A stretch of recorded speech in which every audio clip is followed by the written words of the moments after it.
Price the lord. Zion bible കിസാൻ program ചാനലിലേക്ക് എല്ലാ പ്രിയപ്പെട്ടവർക്കും വീണ്ടും സ്വാഗതം. ഇന്നത്തെ സ്പെഷ്യൽ ബൈബിൾ ക്വിസ്, ബൈബിളിലെ മന്ത്രിയും സേനാധിപതിയും. ആദ്യത്തെ ചോദ്യം,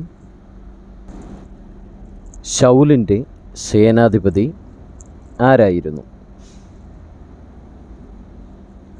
ഉത്തരം അബ്നേർ. 1 ശമൂവേൽ 14 അധ്യായം 50 വാക്യം. അടുത്ത ചോദ്യം, ദാവീദിൻ്റെ സേനാധിപതി ആരായിരുന്നു? ഉത്തരം യോബാബ്. 2 ശമൂവേൽ 8 അധ്യായം 16 വാക്യം. അടുത്ത ചോദ്യം, അബ്ശാലോം യോബാബിന് പകരം സേനാധിപതിയാക്കിയത് ആരെയാണ്? ഉത്തരം അമാസ. 2 ശമൂവേൽ 17 അധ്യായം 25 വാക്യം. അടുത്ത ചോദ്യം, ശലോമോൻ രാജാവ് യോബാബിന് പകരം സേനാധിപതിയാക്കിയത് ആരെയാണ്? ബെനയാവിനെ. 1 രാജാക്കന്മാർ 2 അധ്യായം 35 വാക്യം. അടുത്ത ചോദ്യം, സേനാധിപതിയായിരുന്ന ഞാൻ ഇസ്രായേലിന് രാജാവായി. ഞാൻ ആരാണ്? ഒമ്രി.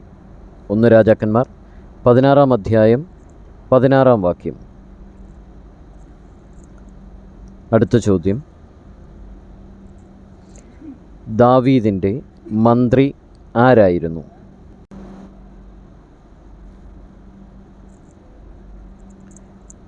യഹോശഫാത്ത്. 2 ശമൂവേൽ 8 അധ്യായം 16 വാക്യം. അടുത്ത ചോദ്യം,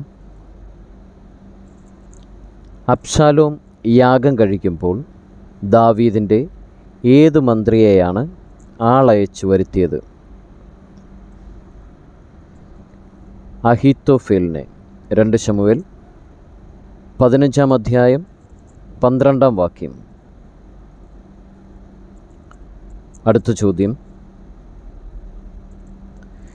ദാവീദിൻ്റെ ചീറ്റപ്പനും ബുദ്ധിമാനുമായ മന്ത്രി ആരാണ്?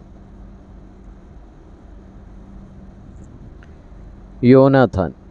1 ദിനവൃത്താന്തം 27 അധ്യായം 32 വാക്യം. അടുത്ത ചോദ്യം, രാജമന്ത്രിയായ അഹീത്തോഫേലിന് ശേഷം മന്ത്രിമാർ ആയിരുന്നവർ ആരൊക്കെ? യഹോയാദ, അബ്യാഥാർ. 1 ദിനവൃത്താന്തം 27 അധ്യായം 33 34 വാക്യം. അടുത്ത ചോദ്യം, നല്ലവനും നീതിമാനും ദൈവരാജ്യത്തെ കാത്തിരുന്നവനും ആയ ശ്രേഷ്ഠ മന്ത്രി?